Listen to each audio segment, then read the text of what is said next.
Good evening, members, and welcome to this meeting of the full council. I'm Councillor Rick Jones, Chairman of West Berkshire Council. Council members are present in the newly refurbished council chamber for this meeting. And we're meeting yet again in slightly unusual circumstances. As a result of the Met Office warnings relating to extreme heat across the UK, which remain in place until midnight tonight, a number of measures have been implemented in order to reduce any potential adverse impacts of members having to travel to the meeting and sit closely together. A number of members of council will therefore be joining the meeting remotely. Any councillors attending remotely will be entitled to speak during the debate and ask questions when invited to do so by myself, but they will not be able to vote on any of the items. I will ask members in the chamber, if possible, also, if they wish to speak and ask questions, to raise their Zoom hands. If you can't do that, then obviously raise your real hand, but it's easier to control with Zoom hands. The officers in attendance are Nigel Lynn, the Chief Executive, and Executive Director Joseph Holmes. Executive Directors Sue Halliwell and Andy Sharp are joining via Zoom. I'm assisted by Vicky Yull, the clerk to the meeting, and by Thomas Dunn, who will be acting as the Zoom host. Welcome to the honorary aldermen present, who I understand are Paul Bryant. Welcome. The meeting is to be live streamed via YouTube, so members of the public are able to follow proceedings. Please, can I ask everyone present in the chamber to make sure they switch on their microphones when invited to speak directly into them, and obviously to switch them off when finished. Can I also ask you to make sure you put your mobile phones to silent and then turned off the sound on your tablet computers. If we hear the evacuation alarm this evening, we must leave the building immediately, proceeding via the safe emergency exit route. If the lockdown alarm sounds, we will remain seated and await instructions from officers. We will adjourn the meeting until such time as it is safe to proceed. I will now ask Sarah Clark to outline how the meeting will be conducted.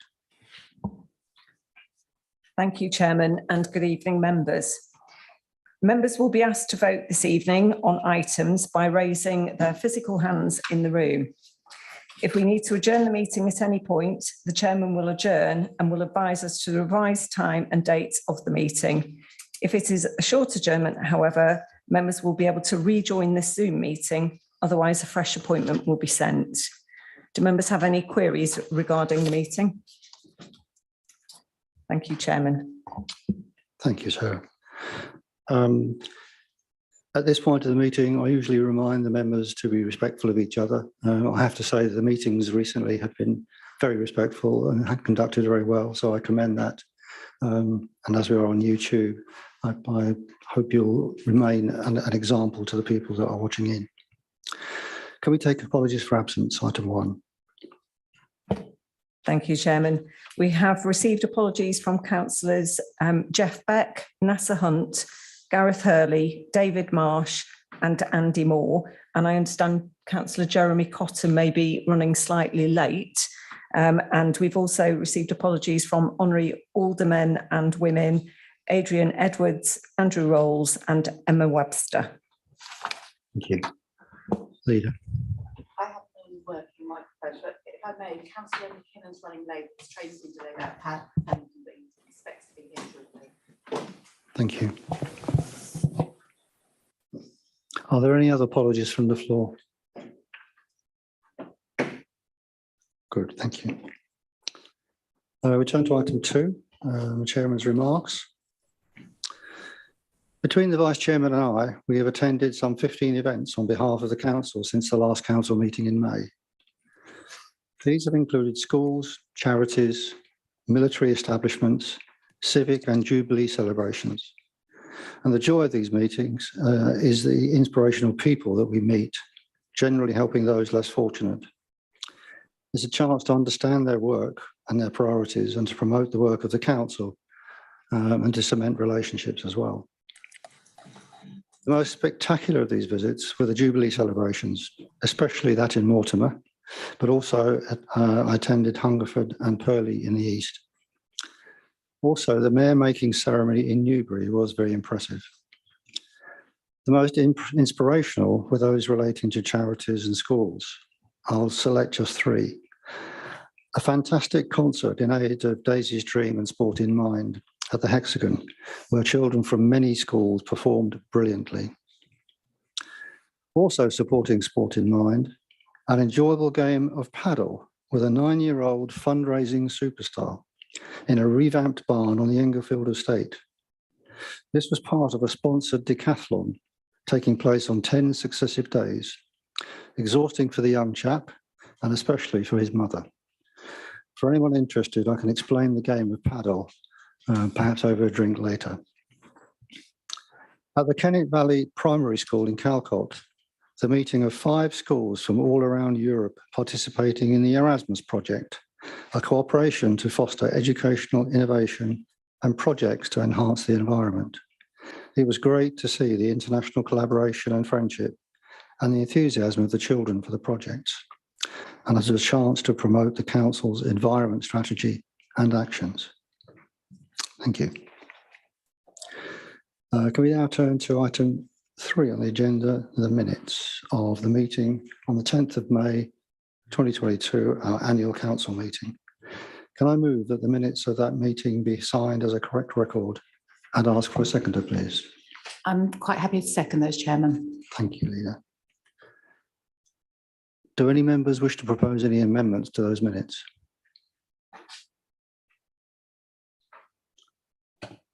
I see no hands, but sorry. Part of my Zoom screen was covered by something else. I still see no hands. Fine, so there are no proposed amendments. Sarah, could you conduct a vote on that, please? Thank you, Chairman. Can I please ask members who are in favour of that proposal to approve the minutes to please raise their hands? Thank you. Anyone against that? Abstentions? Thank you, Chairman. That's been carried. Thank you. Item 4 is declarations of interest. Are there any declarations of interest that have been notified to you? Thank you, Chairman. We have received a declaration from Councillor Graham Bridgman with regard to agenda item 17, the motion on the Royal Berkshire Hospital redevelopment, as Councillor Bridgman is the council nominated governor at the Royal Berkshire NHS Foundation Trust. And Councillor Richard Sumner will declare a personal and other registrable interest in agenda item 17, which is also the motion on the Royal Berkshire Hospital redevelopment, as he is employed at the Royal Berkshire NHS Foundation Trust. Councillor Sumner will leave the meeting during the course of that item. Thank you. Are there any other declarations of interest? I see none. Item 5, petitions. I've been advised that officers have not been notified that any petitions have been submitted to the council. Members, do you have any permissions that you wish to present this evening? Nothing. Thank you. In which case we will then move to item 6, which is public questions. Can I thank the members of the public that have submitted the questions? I have reordered the questions in some degree for the convenience of the questioners, so that they can ask their questions in sequence rather than having to jump up and down. Welcome, Councillor McKinnon.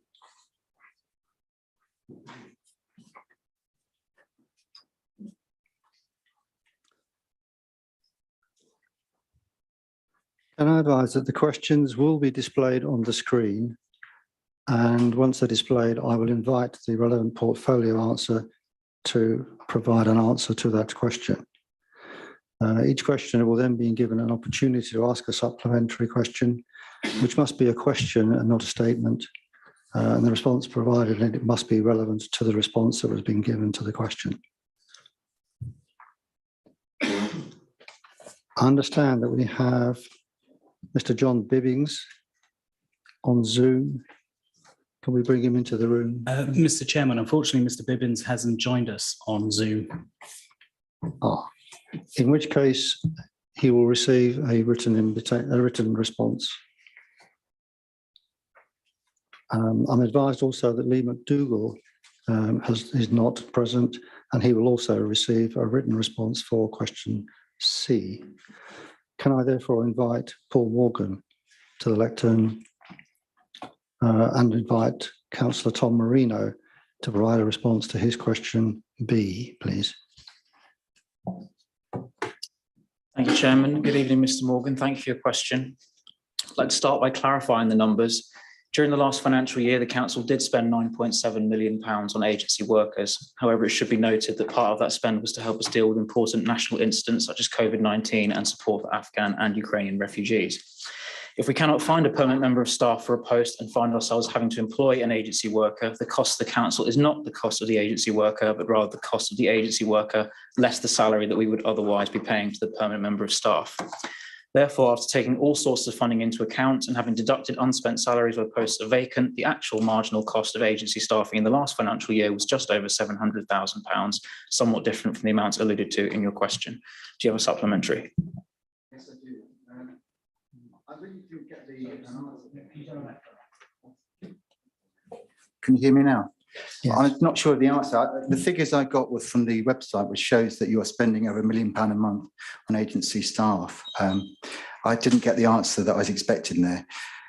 My supplementary question is, well, there's a company called Berkshire, which I'm sure you're aware of, which is you're spending about £1 million a month starting from January of this year.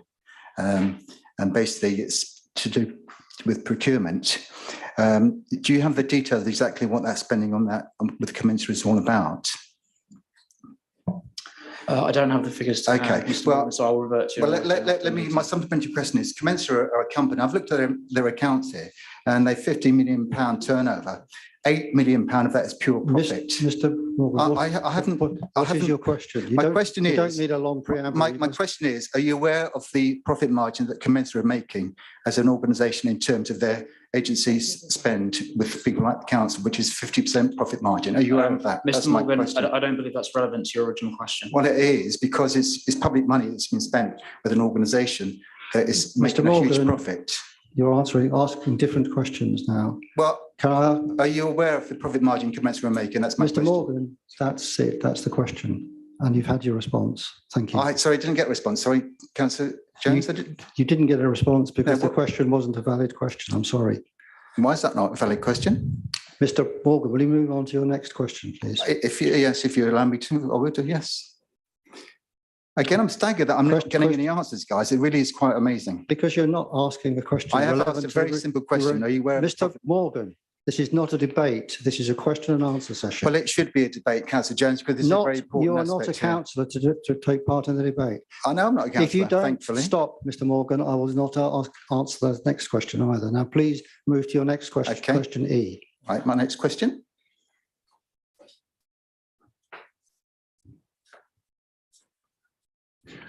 Hi, Mr. Morgan.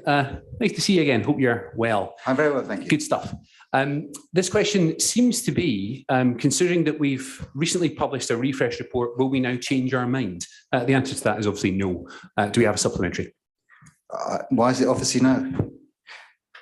If that's your supplementary, because clearly we're not going to change our mind on a report that was published last month. My supplementary question is this. I've written to the Chief Executive, Nigel Lynn, and the councillors in the various wards with a proposal. I would like the council to consider that proposal, which will save the council a load of money and provide much better supporting facilities. So hopefully that will be picked up by members in this room tonight. Okay, well, that's not a question, Mr. Morgan, but thanks for your comments. Well, you didn't answer my question. Thank you, Mr. Morgan. Can I invite Mr. Vaughan Miller to the lectern, and can I invite Councillor McKinnon to answer question D, please? Mr. Miller is on Zoom, Mr. Chairman. My apologies. Mr. Miller, can you hear me? I can, yes. Yeah, okay, good, fine, sorry. Hello there, Mr. Miller. I hope you're well. The answer to your question is jobs. Hundreds of high quality jobs that will be safeguarded and created by developing the Faraday Road site and the former depot site for high quality green technology jobs by 2026. Do you have a supplementary? Yes. My question was around Manor Park and the 6 hours per week that would allow for football to meet the deficit that you have. You know, there's 59 teams playing outside West Berks. You got an extra 40 teams over the last few years playing. At the rate of 6 hours per week, it's going to take years and years to deliver or meet the shortfall. Surely. Mr. Miller, what is your question, please? Why would you not consider having two 3G pitches, one at the rugby stadium and one at Faraday Road Stadium, to be able to deliver against this deficit that you have in your playing pitch strategy? Thanks, Mr. Miller, because the Faraday Road site is going to safeguard and create hundreds of high quality jobs for the economy of Newbury and West Berkshire over the years. Thank you very much. Thank you. Could we move then to question F, also from Mr. Miller? Again, Councillor McKinnon.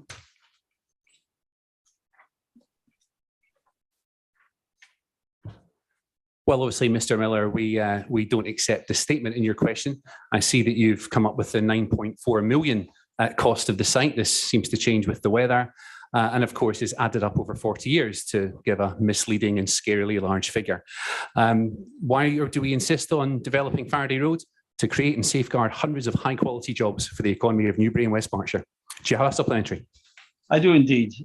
Just a matter of a few months ago, your justification was to build affordable housing. Now you've changed that to create offices, despite the fact that COVID has changed the way of working. And so you're going to invest in offices for supposed hundreds of jobs, where other... Mr. Miller, can I encourage you again to just ask your question, please, rather than make a campaigning statement? So I'm trying to understand. This is more propaganda, basically. Hundreds of jobs it's propaganda. It goes against the flow of the current trends, right? People are working from home, not going to offices, apart from maybe days like this. So yeah, a few months ago it was houses. Now it's offices and jobs. What's going to be next? Who are we meant to believe? Me. Thanks, Mr. Miller. Thank you. Can we move then to question G, which is also Mr. Miller? Hello again, Mr. Miller. I see the cost has changed now to 4 to 5 million. It was 9.4 a second ago. We are developing the pitch at the rugby club and developing the site at Faraday Road to create and safeguard hundreds of high quality jobs for the economy of Newbury and West Berkshire and beyond. I don't know why you're against economic development and the creation of jobs, but my job as economic development portfolio holder is to take a much more rounded view. Do you have a supplementary? You're clearly not into saving money. So the 9.4 million figure before was from council's figures, published figures. It's actually going to probably be more. So that's a number that's published by yourselves. The 4 to 5 million is around the build costs, not the overall costs. So again, you could get two stadiums for the price of one if you were economically sensitive to the current climate. And again, I'm afraid you may well have another folly on your hands if you're going to build offices that no one wants. When we're getting offices that are being converted into flats all the time. Again, can I ask you to ask your question, please? So how do you justify spending at least twice as much to build one stadium when you can have two for the price of one? Thanks, Mr. Half the price of one. The figures that you cite do not stand up to the remotest of scrutiny. Thanks for your question. Well, that's nonsense, and you know it. Thank you. Official council figures. Thank you. Thank you, Mr. Miller.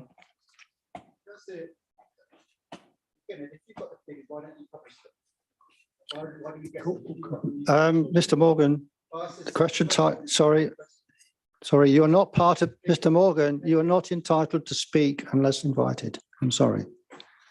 It's council rules, I'm sorry. If you have a request, please write in with it. Mr. Morgan, will you please stop? Could be leaving quite quickly. Right, let's move on, members, to item 7 on the agenda, membership of committees.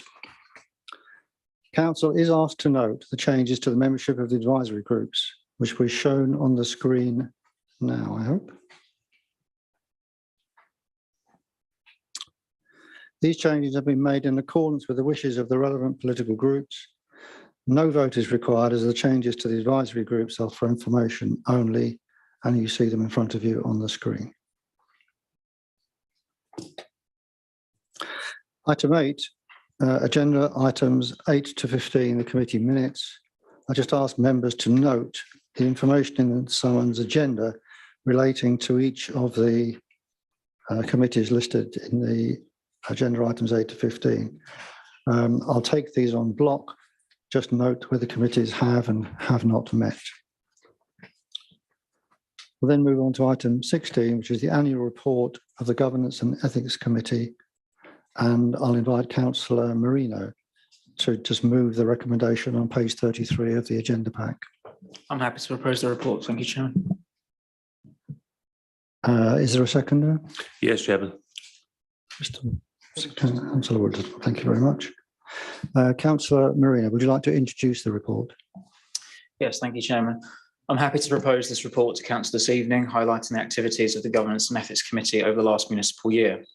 Some of the key areas that the committee has considered include the approval of an independent person as a member of the committee, audit and financial reports, review of the council's constitution and risk management.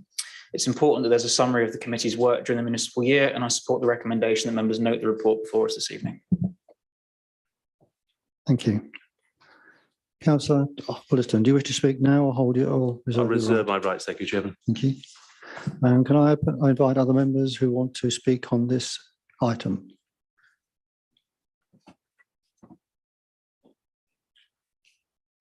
I see no hands. Councillor Wollaston. This is a very straightforward report, Chairman, so I see no further need to comment. Okay. Do you have any concluding remarks, Councillor Marino? No, nothing further to add, Chairman. Okay. This report is for information only, and we're not required to take a formal vote on this item. Can we therefore move to item 17, which is the motion on the Royal Excuse me, Berkshire Mr. Chairman. Apologies, one of my members have got their hand up. I apologise, didn't see you. Yeah, I assumed that. Just a really minor thing. The report is down as the portfolio holders, Councillor Wollaston, not Marino. Is it just that the report was done so early that the portfolio hadn't changed at that point, or can that be corrected? I understand that by agreement, it was felt that the current portfolio holder should introduce the report. Simple as that.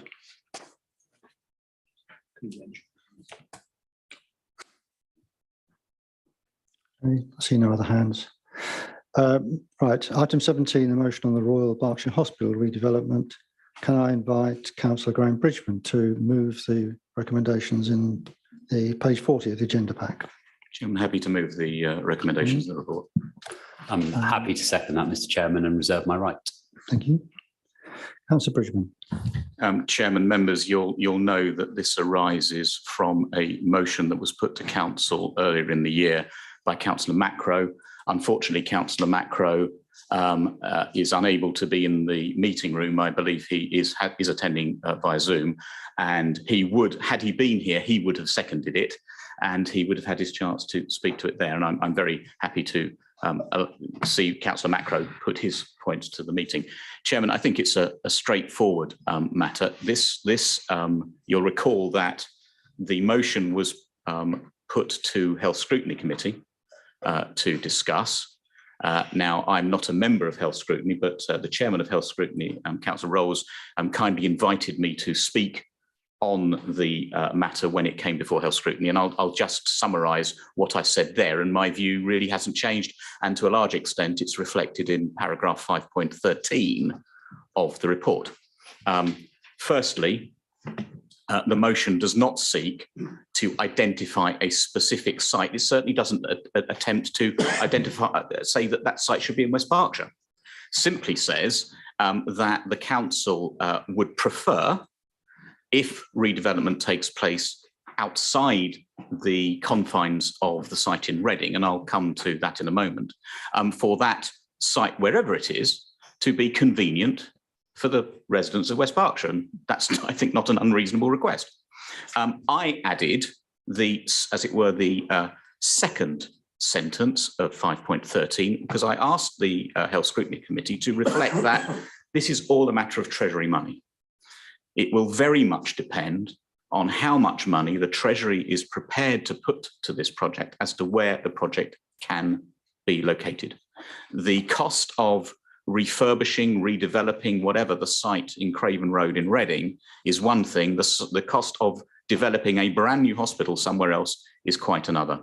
So we have to be mindful of the money, but being mindful of the money, if the money is available, I suggest that it's not unreasonable for this council to say we'd like it convenient for our residents, and I therefore support the motion with that addition, as it were. I'm not asking amendment, but just reflecting on what I've just said. So I'm happy to leave it there, Chairman. Thank you. Councillor Macro. Thank you, Mr. Chairman. Apologies for not being able to attend in person, but I've been testing positive for COVID-19. I originally proposed this motion because Reading Borough Council and Wokingham Borough Councils had already made their views known about the future of the Royal Berkshire Hospital. Reading resolved that their preferred option was to rebuild or redevelop the existing site. Wokingham proposed a site kind of on the south side of the M4, about halfway between junctions 11 and 10. Now, these, I don't believe these proposals are really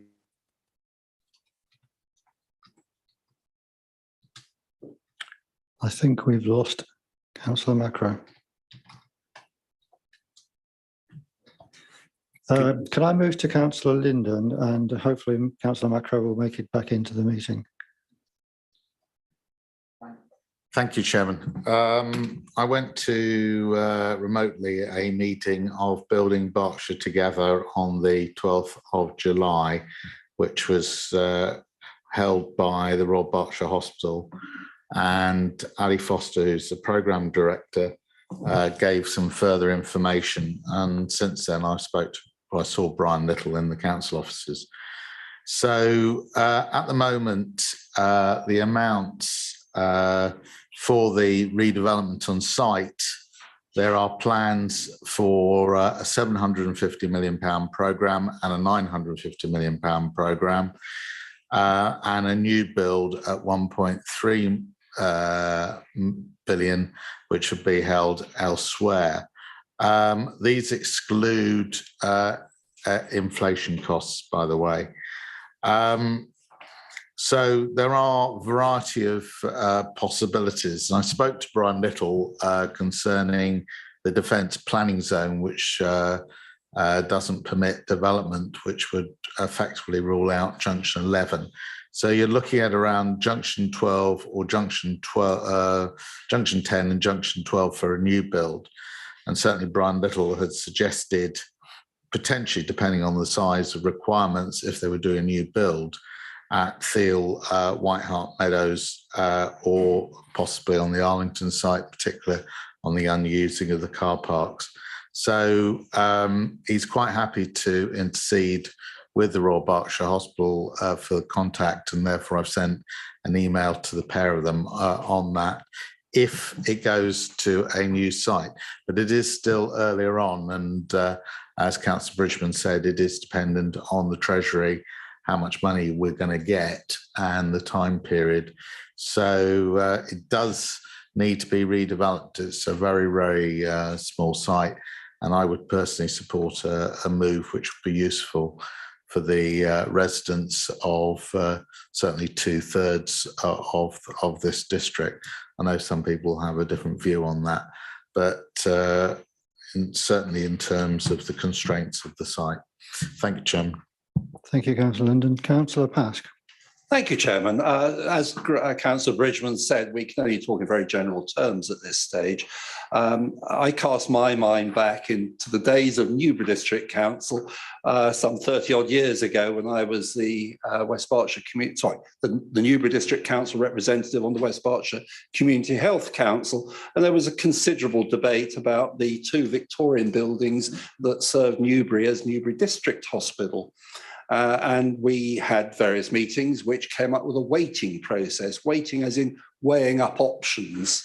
And the one thing that came out on top of every discussion was very much new build is best if the land is available, if the budget is available. We were lucky in Newbury. We have a fantastic district hospital built with easy access for most residents in West Berkshire, certainly Newbury and Thatcham, the main hubs of population. And I think the same principle I would support for a new Royal Berks Hospital. Again, subject to the land, subject to the finance being available.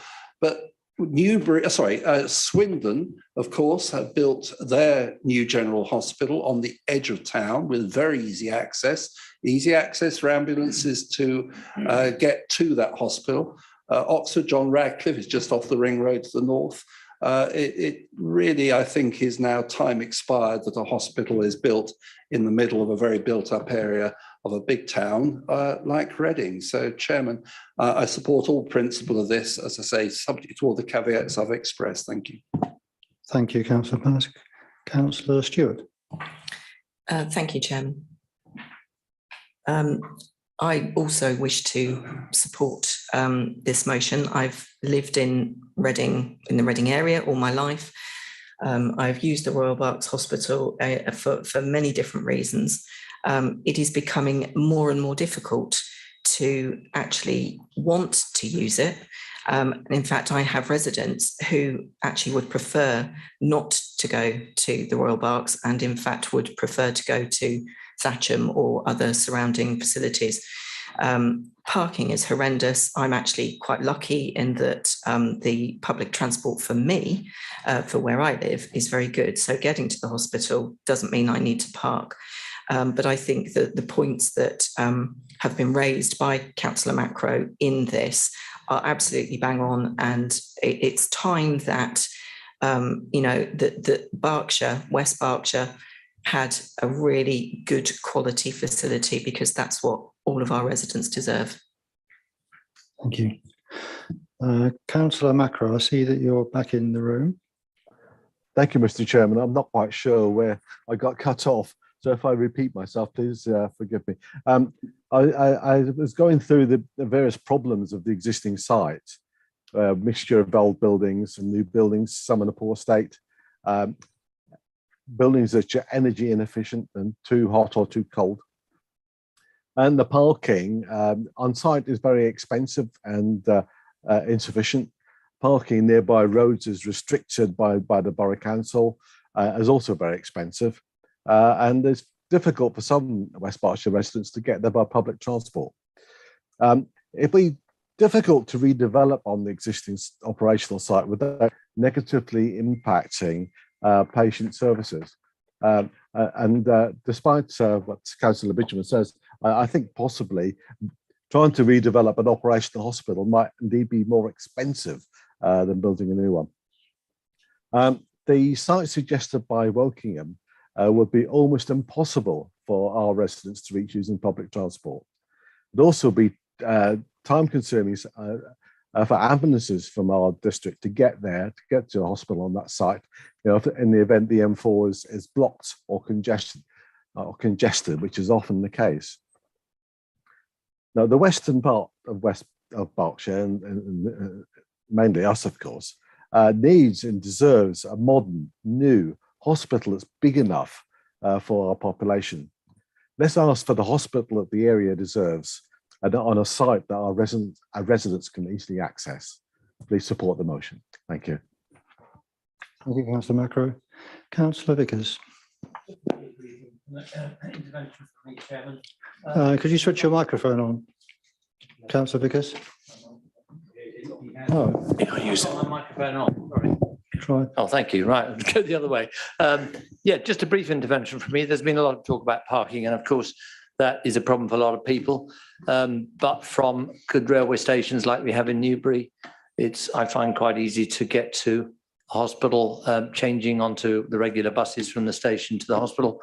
I do think wherever it goes, this new hospital, we need to take account of the need for good connections by public transport, whilst not, of course, discounting those that are always in an area like West Berkshire going to have to use their car. That's all I wanted to say. Thank you. I see no other hands to participate in the debate. Councillor Dillon, would you like to? Yeah, thank you, Mr. Chairman. I was seconding this debate in Councillor McRae's absence. The feeling amongst the chamber feels that one of wide support for this motion, so I have nothing further to add. Thank you. Councillor Bridgman, do you have any concluding remarks? Chairman, I just want to reflect on a couple of things. Firstly, that Councillor Macro said that redeveloping the site may well cost more than moving it. Well, the indication from the figures that Councillor Linden gave us from a fairly recent presentation by the Royal Berks indicates that's not so. That doesn't mean it shouldn't happen. It just, I think it is cheaper to redevelop the existing site. Certainly that's all the indications we've received on the governing body. And the other thing is to say that I would also add a plea, and I've said this to the hospital in governing meetings, that if it stays where it is, and I do think that if it did, actually they're spending a serious amount of money on rebuilding it, and therefore it will be energy efficient and so on and so forth. So, you know, the result should be considerably different to what is there at the moment. But if it stays where it is, then there is a plea to improve the public transport access. One of the things from my patch is to make sure that the bus from Mere Oak, which is very convenient for the M4. So if you come down the M4, come off junction 11 and go to the Mere Oak site, there was a Royal Berkshire bus, seems to have ceased. We want it back and regular, because that will improve the facility for those coming from the west and coming from the south, and should avoid you having to drive in and try and park. And I absolutely agree, parking is not easy. So I support the motion, support the paper and the motions that's before you, Chairman. Thank you. Sarah, would you like to conduct a vote on that? By show of hands, please. Thank you. Can I ask members in favour of the proposals, please raise their hands. Thank you. Any against? Any abstentions? I can confirm, Chairman, that has been carried. Thank you, members.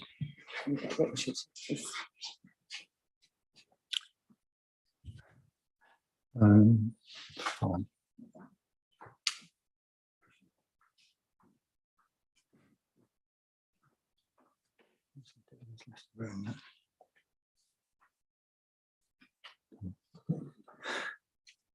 Members, item 18, we have two notices of motion, which are in pages 47 to 50 of your agenda pack.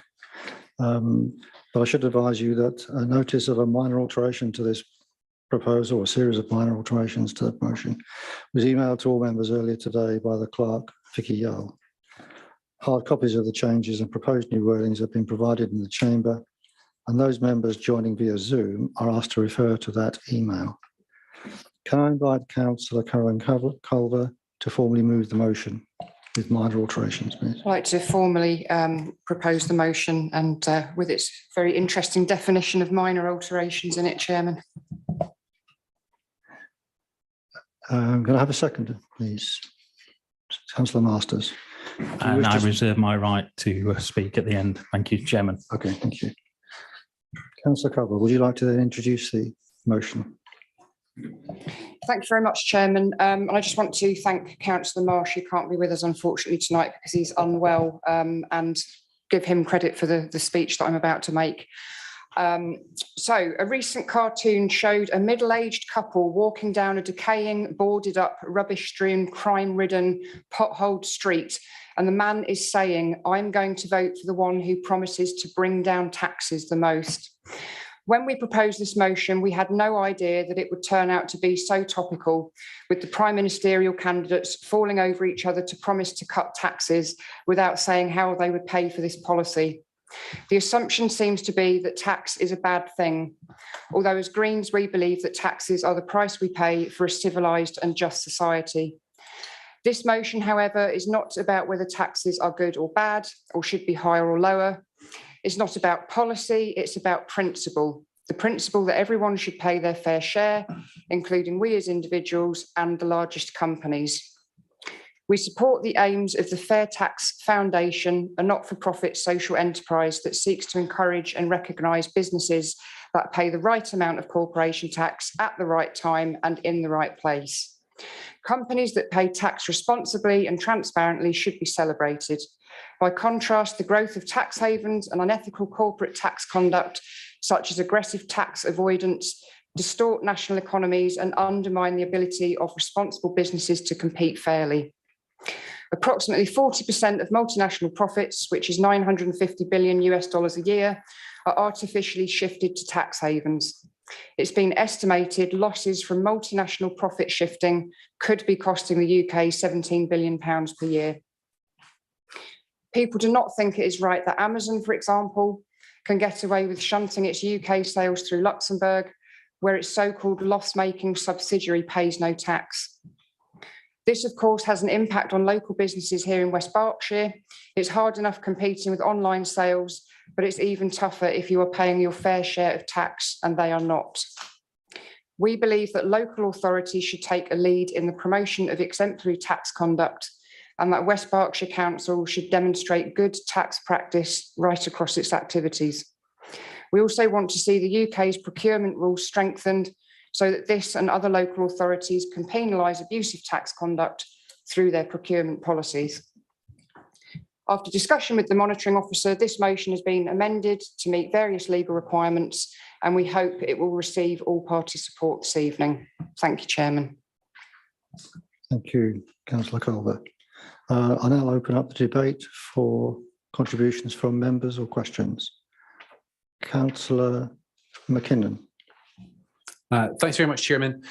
Yes, so this motion, as worded, is one that I am perfectly happy to support.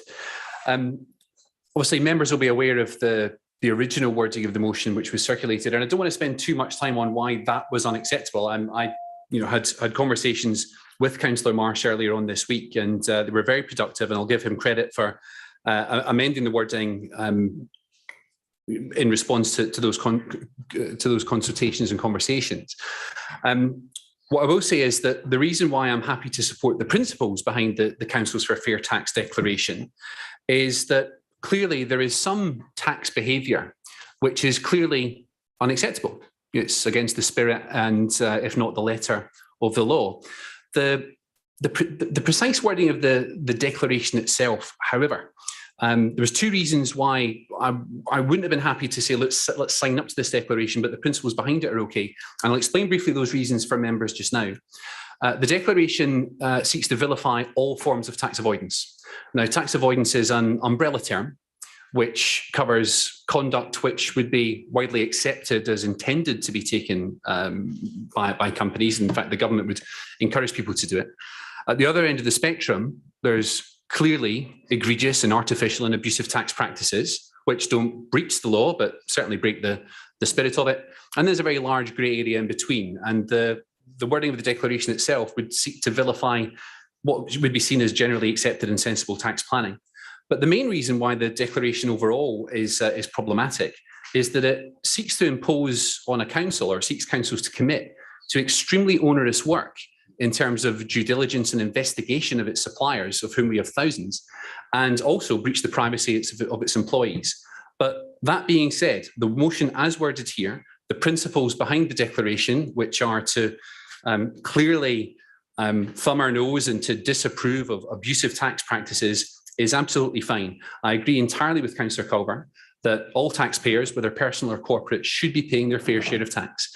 If that doesn't happen, then the burden on the rest of us falls that little bit heavier.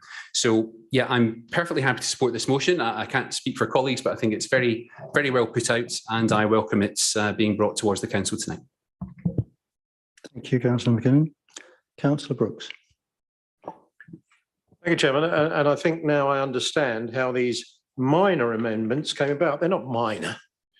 I mean, the whole thing looks like it's been rewritten, and clearly with Councillor McKinnon's footprint all over it, fingerprints all over it. So I hope you're happy, Councillor Culver, to be led by Councillor McKinnon on this. But of course, who wouldn't support the principles in this motion? Everybody wants to achieve the right tax for them, which may not be the right tax payments for the Exchequer. I appreciate Councillor McKinnon talking to us about tax avoidance, which can be legitimate. I think you mean, you know, what you might have gone on to say is, but tax evasion ain't, and the clear distinction. So the principles can be supported. And on this side, we will support it for those, because of those principles. There are policy implications though. And in the past, and not so long ago, it was Councillor McKinnon saying anything policy has to go to this board and that board and Uncle Tom Cobley's board and executive. And now he seems to have cut through some of the bureaucratic treacle in order to be able to support this. But specifically, I'm struggling, although we will be supporting it, with the council further resolves to request that the executive, number 2, ensure IR35 is implemented properly and disguised employment arrangements are not utilised. Well, I hope the executive consider what they might be being asked to do there. You cannot possibly police and make sure that IR35 is used properly across all of the businesses in the district.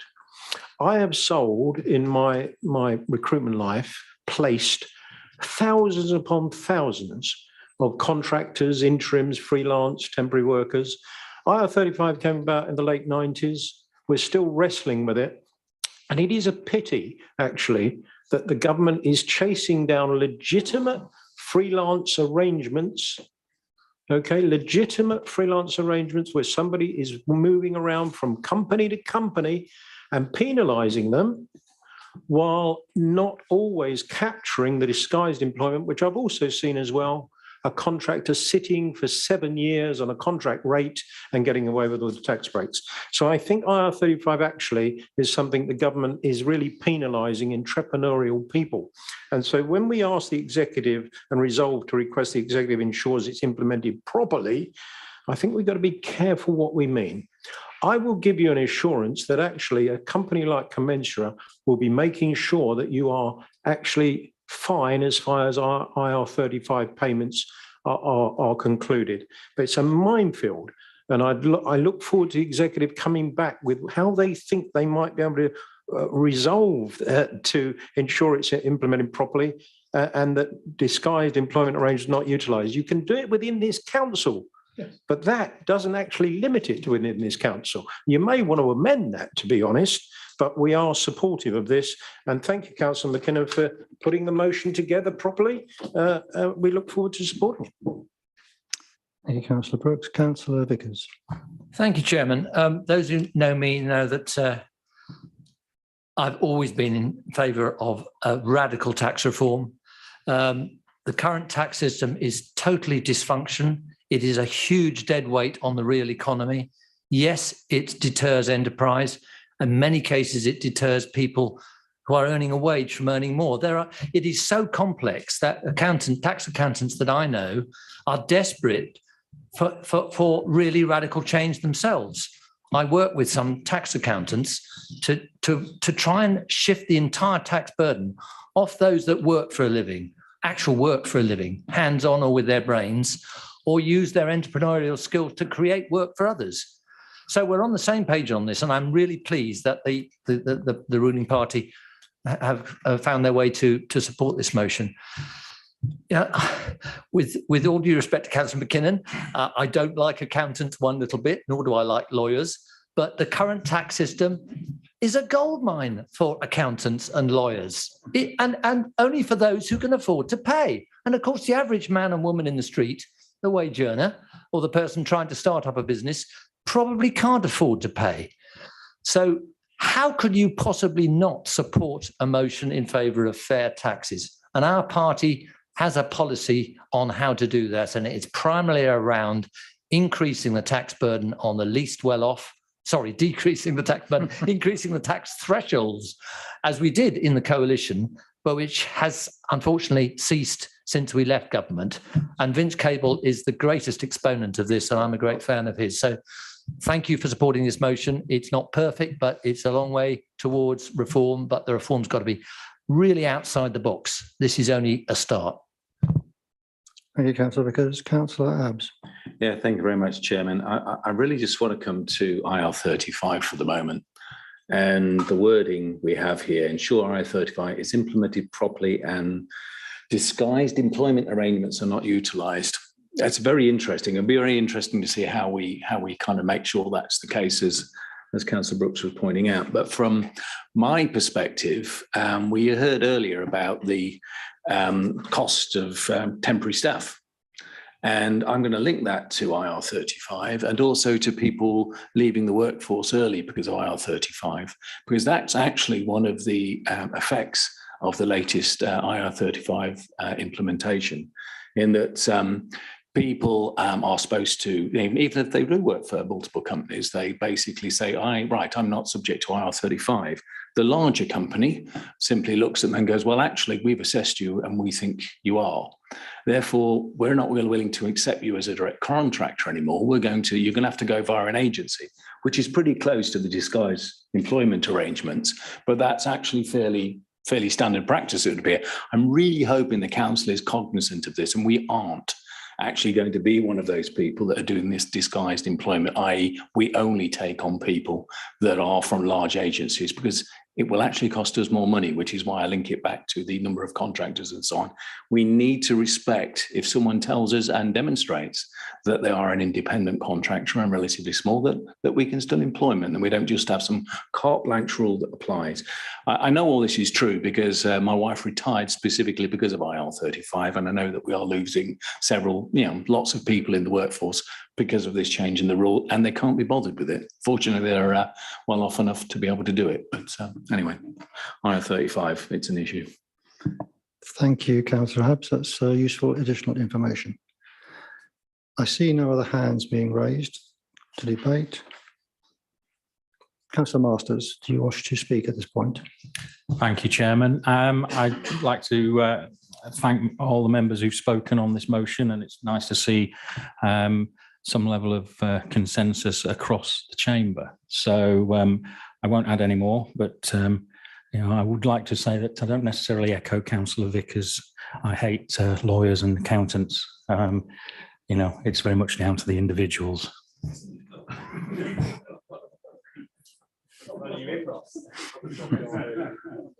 I know some good lawyers, Chairman.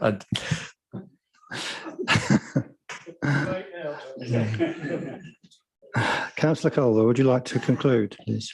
Thank you, Chairman, and thank you to all members who have spoken and the interesting discussion we've had, particularly around IR35. So I'm grateful to colleagues. I'm grateful for support from Councillor McKinnon as well. And it is nice that at long last we do actually have support for one of our motions. So thank you very much.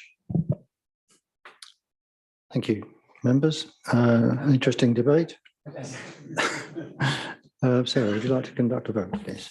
Thank you, Chairman. Can I ask all members in favour of the proposal to please raise their hands? Okay, and any against? I think that was fairly unanimous. No, and no abstentions. So I can confirm, Chairman, that that has been carried. Thank you very much, members. Can we turn to motion B in your pack? And can I invite Councillor Steve Masters to formally move the motion only? I'd like to move the motion in my name, Chairman. Thank you. Councillor Culver, are you seconding? Yes, Chairman. I should advise Council would not debate this motion this evening, and in accordance with Procedure Rule 4.9.8, this will be referred to the Executive for consideration, as the detail of the motion falls within the remit of the Executive. A report will be considered at the Executive as normal, and the outcome of that will be reported to Council. Councillor Masters will be kept fully informed and will be invited to attend the meeting of the Executive when that takes place, where the item is considered to explain the motion. Councillor Masters, do you wish to speak? You have 3 minutes to explain your Yes, question. should please, you wish to. Chairman. Okay. Is the clock running now? Yes. Thank you. Thank you, Chairman, Council. As I mentioned in the text of the motion, West Berkshire has a highly credible record when it comes to welcoming refugees from across the globe, as far back as the Ugandan expulsions, which has been recently commemorated, and the families fleeing the Balkan conflicts, as well as Syrians, Hong Kong residents, and Afghan nationals in recent years.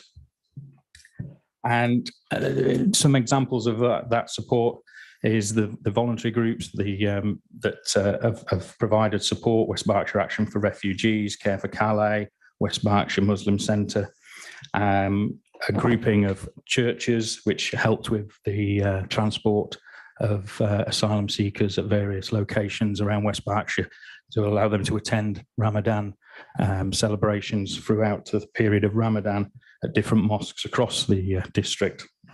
Thatcham Baptist Church were very much involved in that and coordinated under some direction from the Community United West Berkshire. So, as I said, we have a great record, and I brought this mainly because that record is something that we should be proud of, and the policy of moving asylum seekers to the African country of Rwanda has been variously derided as both illegal, immoral, by various members of the church, the clergy, members of the Parliamentary Select Committee. Recently published a report which criticised the Home Office and outlined in damning terms the failure of the Home Office asylum policies, including the stopping of refugees from crossing the Channel. And in fact, it urged the government to consider safe routes for asylum seekers and positively encouraged the processing centres be discussed with the French government on the other side of the Channel to offer safe routes and eliminate the trafficking. And if you just, to close, I'd like to just quote Enver Solomon, the Chief Executive of the Refugee Council, who concluded and commented that the committee shares their grave concerns about the cruel and nasty plans to treat people who have endured unimaginable trauma and human cargo, by sending them to Rwanda. 30 seconds. And the Rwanda policy has been deemed illegal and inhumane. The UK is better than this policy, and West Berkshire residents, the district as a whole, and the council are better than this policy. Thank you, Chairman. Thank you, Council. Thank you, Councillor Masters. Right, members, we move to our last item on this evening's agenda, item 19, which is members' questions.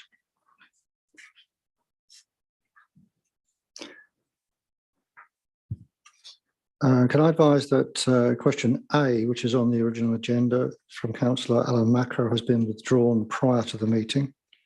The questions will, as with the public questions, will appear on the screen and answered by the relevant portfolio holder. And as usual, you have an opportunity to ask a supplementary. Could I invite Councillor Richard Sumner to answer question B from Councillor Adrian Abbs, please. Thank you, Chairman, and thank you, Councillor Abbs, for your question. There's most definitely a balance to be had here. We are very excited, it's fair to say, about the Wildflower Verges project and the prospect of large swathes of our verges covered in beautiful and thriving foliage. But we do appreciate some parts of the network are essential to connect rights of way and safeguarding sightlines. And that ensures road safety is also of paramount importance. I can assure you that colleagues in the countryside and road safety teams are working together with BBOUT, who are leading the Wildflower Verge project, to ensure the correct balance is achieved. Do you have a supplementary? Yeah, thanks very much. I did ask to demonstrate the correct balance rather than were you trying for a direct balance, but I'll skip by that for the moment, if I may. The problem with, and the reason I asked the question, and I asked it as with my portfolio hat on, is because it's the natural thing would be to simply say biodiversity tops it all. And it's actually not road traffic that is being reported to me as the issue, which is why I was interested for you to demonstrate how we were taking the balance. It's actually the footpaths that are being basically overgrown next to the roads and therefore causing an issue for pedestrians. So I'll come to you afterwards, Councillor Sumner, with a list of examples, but it ranges all over the district, to be honest. And what I would like to have seen, I mean, this is a statement, sorry, not a question, I apologise, is you to demonstrate how we're doing that balance. I think it's not quite right at the moment. And I am the environmental spokesman, so I'm in favour of the environment, of course. So. Okay, thank you. Yes, I did notice the demonstrate in your question, and short of taking pictures or taking you out, I wasn't quite sure how it was going to be best to do that, if I'm perfectly honest with you. But I'm happy to carry on conversation with you and yeah, to receive your examples, and we can go from there. Lovely, thanks very much. Yeah, thank you, Chairman. Thank you both. Can we move to question C from Councillor Martha Vickers? Again, Councillor Richard Sumner to respond. Thank you again, Chairman, and thank you, Councillor Vickers, for your question. Work was carried out in off-peak hours during the day to minimise disruption. Night works were not appropriate due to the close proximity of residential properties. The diversion route, whilst I appreciate was long in length, was appropriate for the class of road, and the diversion route was signed in accordance with DFT guidance and best practice. A project notification for the work was issued to stakeholders, including Dewsbury Town Council and Speen Parish Council, along with the local ward members, 2 weeks prior to the start of work. Signs were also erected on the site a week before the start to alert the travelling public in that area. Do you have a supplementary? Thank you. Well, you've actually partly answered my supplementary. Was going to be an assurance that you should and will consult ward members and relevant parish councils before any works, and about the signs as well. You've actually answered that in your question, but I just add that once this work is up and running, could you please monitor the signs? Because both myself and my husband actually travelled that route during the works, and we find it very, very difficult to follow the signs and found other people equally frustrated. So once signs are up, can they please be monitored? And hopefully any responses from the parishes and the ward members are taken into consideration. But thank you for your answer. No problem. Yes, I mean, it's the standard template for the emails that go out is to make sure that local ward members and the relevant parish or town or both councils are included in that communication.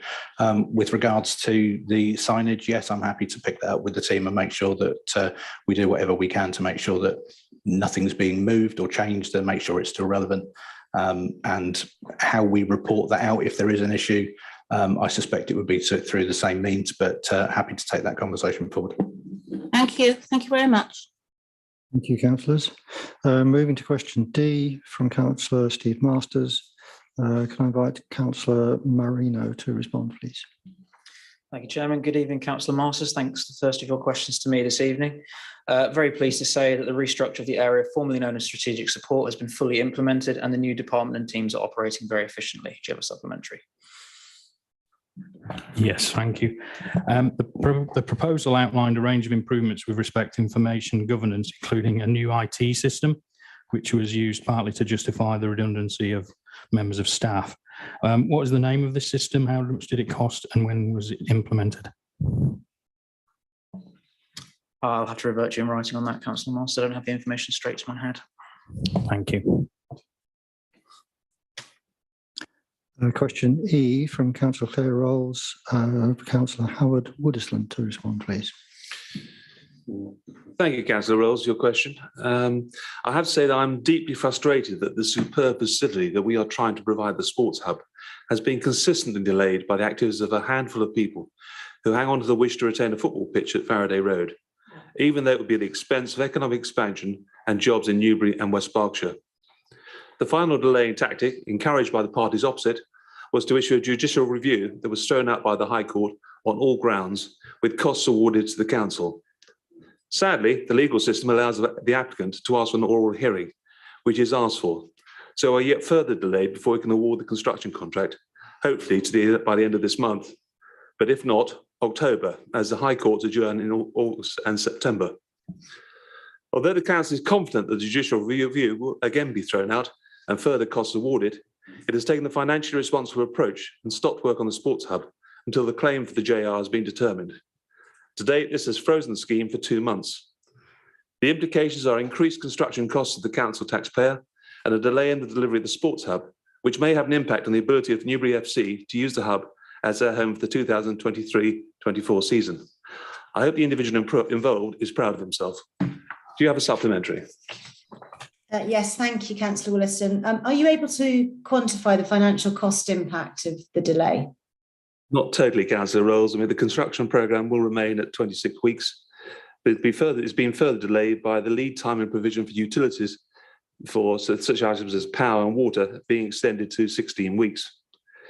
The exact cost of the sports hub cannot be determined because it is dependent on the date and decision of the High Court, which of course is at present unknown, but will be significant given the current level of building cost inflation. Thank you. Thank you. We'll move to question F from Councillor Alan Macro. Councillor, can I invite Councillor Joe Stewart to respond, please? Thank you, and thank you, Councillor Macro, for your question. We are aware that there is a temporary issue with the search functionality on the Consultation hub. That means an article disappears from the search facility on the hub on the last day of the consultation. The article, however, was still available at the publicised URL through other search engines. This impacted for 1 day, and the issue has been raised with the providers as a matter of urgency. Other routes of access to the survey were also available, e.g. hard copy, and a range of ways to contribute were widely publicised. But as I said, we have raised this with the supplier and they are treating it as a matter of urgency. Do you have a supplementary? Thank you. Yes.